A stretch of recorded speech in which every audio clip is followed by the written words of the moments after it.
Hello, aspirants, future judges, and dear viewers. Legal maestro educators आपके लिए supreme court latest and landmark series में एक नया और इंटरेस्टिंग जजमेंट लेकर के आए हैं। हाल ही में सुप्रीम कोर्ट ने ये कहा है कि अब एमएलएज और एमपीज पार्लियामेंट या स्टेट लेजिस्लेचर में कोई वोट देने के लिए या कोई स्पीच देने के लिए अगर ब्राइबरी लेते हैं तो वो पार्लियामेंट्री प्रिविलेजेस यानी कि संसदीय विशेषाधिकार के तहत इम्यून नहीं है। यानी कि अब उनके अगेंस्ट भी प्रिवेंशन ऑफ करप्शन एक्ट में ट्रायल किया जा सकता है। इसका मतलब क्या हुआ? अब अब वो इम्यून नहीं है, तो क्या वो पहले इम्यून थे? अगर थे, तो क्यों थे? इन सब सवालों के जवाब आज के इस वीडियो में हम आपको देंगे। I am Sumedha Maheshwari, these are my qualifications. I am a former judiciary aspirant and a mentor and faculty with Legal Maestro Educators. So, let's begin this video with a little bit of flashback. आइए आपको PV Narasimha Rao versus state के flashback में लेकर चलते हैं। 1998 में आया ये जजमेंट एक कॉन्स्टिट्यूशन बेंच जजमेंट है। इसमें सुप्रीम कोर्ट ने ये हेल्ड किया कि पार्लियामेंट और लेजिस्लेटिव असेंबलीज के मेंबर्स जो हैं यानी कि एमपीज और एमएलएज अगर ब्राइब के बदले में किसी तरह का कोई वोट देते हैं पार्लियामेंट में या कोई स्पीच देते हैं तो they have immunity, they have protection from prosecution under articles 105 clause 2 and 194 clause 2 of the constitution. यानी कि ऐसी ब्राइब के अगेंस्ट उन्हें प्रोसिक्यूट नहीं किया जा सकता। They are protected by these parliamentary privileges, these ये संसदीय विशेषाधिकार जो हैं वो उन्हें इस प्रोसिक्यूशन से बचाते हैं। लेकिन ऐसा सिर्फ तभी होगा जब वो ब्राइब जो उन्होंने ली है उस ब्राइब के अकॉर्डिंग ही वो अपना वोट कास्ट करें या उस ब्राइब के अकॉर्डिंग ही उस मैटर पे वो स्पीच दें।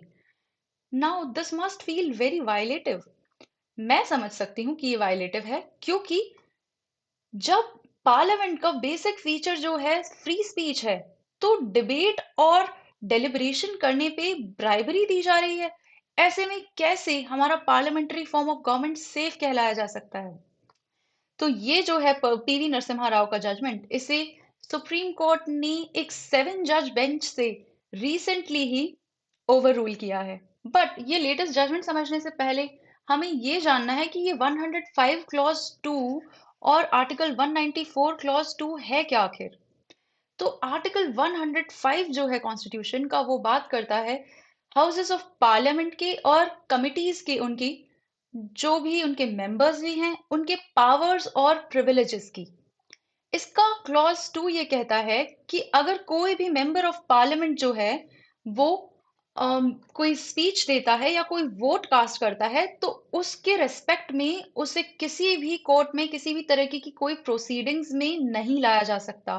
That person is immune from any kind of proceedings in any court of law.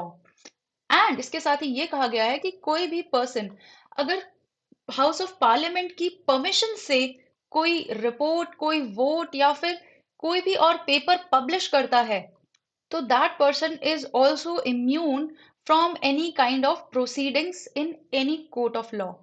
और आर्टिकल 194 यही बात कहता है स्टेट लेजिस्लेचर्स के रिगार्डिंग कि स्टेट लेजिस्लेचर्स के जो मेंबर्स हैं वो भी ये प्रोटेक्शन, ये इम्यूनिटी एंजॉय करते हैं।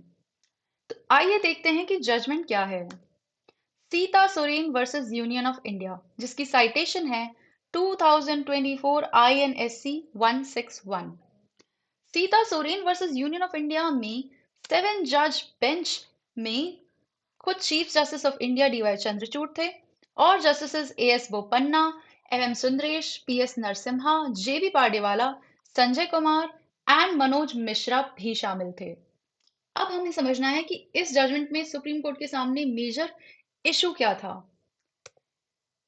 Whether parliamentary privileges attract immunity to a member of parliament or legislators who engages in bribery in connection with their speech or vote।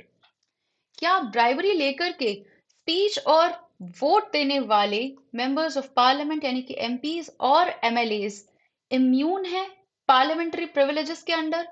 क्या वो इन पार्लियामेंट्री प्रिविलेजेस का यूज करके ये ब्राइब एक्सेप्ट कर सकते हैं और फिर भी उन्हें प्रोसिक्यूट नहीं किया जाएगा? इस इशू का जवाब सुप्रीम कोर्ट ने कुछ बातें हेल्ड करके दिया है। आइए समझते हैं क्या क्या हेल्ड हुआ है। तो पहली जो सबसे मोस्ट इंपॉर्टेंट चीज है अपेक्स कोर्ट ने कही है वो ये कि पीवी नरसिम्हा राव का जो जजमेंट है उसके वाइड रैमिफिकेशंस हैं हमारे पब्लिक इंटरेस्ट के ऊपर, प्रोबिटी इन पब्लिक लाइफ के ऊपर एंड पार्लियामेंट्री डेमोक्रेसी के ऊपर। तो सुप्रीम कोर्ट ने इस जजमेंट के साथ में डिसएग्री करते हुए इसे ओवर रूल किया है। जी हाँ, इसके साथ डिसएग्री किया है और इस जजमेंट को 7 जज बेंच ने ओवर रूल कर दिया है। मोर ओवर, सुप्रीम कोर्ट ने यह हेल्ड किया है कि articles 105 and 194 of the constitution जो है वो हमें एक ऐसा माहौल प्रोवाइड करवाते हैं। They provide an environment where debate and deliberation can take place within the legislature. Legislature के हाउसेस में यानी कि पार्लियामेंट और स्टेट लेजिस्लेचर्स में डिबेट और डेलिब्रेशन का एक फ्री स्पीच का एनवायरनमेंट प्रोवाइड हो। ये जो पर्पस है, this purpose will be destroyed अगर किसी को भी ब्राइब देकर के वोट देने के लिए या स्पीच देने के लिए इंड्यूस किया जा सकता है, तो ये जो फ्री स्पीच और फ्री डेलिब्रेशन का पर्पस है ये पूरी तरह से फेल हो जाएगा। इसीलिए सुप्रीम कोर्ट ने ये हेल्ड किया है कि bribery is not protected by parliamentary privileges any more. अब रिश्वतखोरी संसदीय विशेषाधिकारों में शामिल नहीं है। अगर मेंबर ऑफ पार्लियामेंट या मेंबर ऑफ लेजिस्लेटिव असेंबली कोई रिश्वत लेकर के वोट देते हैं तो उनका भी प्रोसिक्यूशन किया जा सकता है under prevention of corruption act.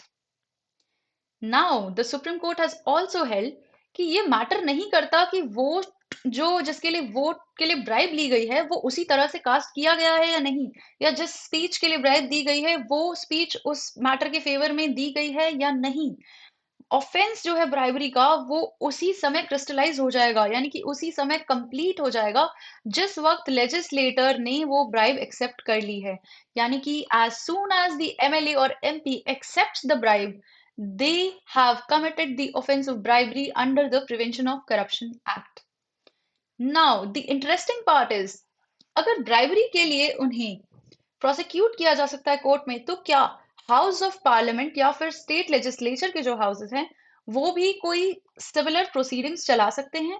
बिल्कुल चला सकते हैं। सुप्रीम कोर्ट ने यह हेल्ड किया है कि हाउस ऑफ पार्लियामेंट और कोर्ट्स को एक पैरेलल ज्यूरिसडिक्शन है। हाउस जो प्रोसीडिंग चला रहा है वो प्रोसिक्यूशन नहीं है, वो सिर्फ और सिर्फ डिसिप्लिनरी प्रोसीडिंग्स हैं जो कि हाउस की डिग्निटी को मेंटेन करने के लिए और रिस्टोर करने के लिए चलाई जाती हैं। ऑन द अदर हैंड, जो कोर्ट में प्रोसीडिंग होगी वो ब्राइबरी के ऑफेंस के लिए प्रोसिक्यूशन होगा। इसीलिए इन दोनों के ही पास में जुरिस्डिक्शन रहेगा, एक पैरेलल जुरिस्डिक्शन रहेगा इस तरह की ब्राइबरी के मैटर्स के साथ में ट्रीट करने के लिए।